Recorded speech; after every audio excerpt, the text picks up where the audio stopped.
त्या नरभक्षक वाघाला वनविभागाने केले जेलबंद। चंद्रपूर जिल्ह्याच्या नागभीड तालुक्यातील मिळपूर गाव नजीकच्या शेतशिवारात मोहफुले वेचण्यासाठी गेलेला शेतमजूर वाघाच्या हल्ल्यात ठार झाल्याची घटना नुकतीच रविवार 5 एप्रिल 2026 रोजी सकाळच्या सुमारास उघडकीस आली होती।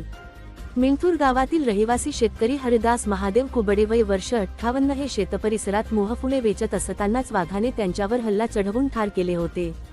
त्यातच परिसरात मागील काही दिवसांपासून वाघांच्या हालचालींमुळे भीतीचे वातावरण निर्माण झाले होते। या पार्श्वभूमीवर वनविभागाने कारवाई करत एका नर वाघाला जेरबंद केले आहे। नागभीड तालुक्यातील मिळपूर, बाळापूर आणि आसपासच्या गावांमध्ये गेल्या काही दिवसांपासून 5 वाघांचा बॉबर असल्याने नागरिकांमध्ये भीतीचे वातावरण निर्माण झाले होते। शेतकऱ्यांच्या जनावरांवर हल्ल्याच्या घटनाही समोर येत असल्याने वनविभाग सतर्क झाला होता।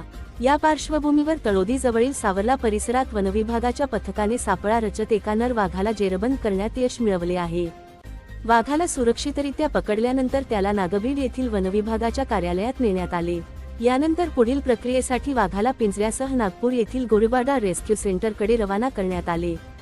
विशेष म्हणजे परिसरात अजूनही 4 वाघांचा बॉबर असल्याची माहिती असून नागरिकांनी सतर्क राहण्याचे आवाहन वनविभागाकडून करण्यात आले आहे।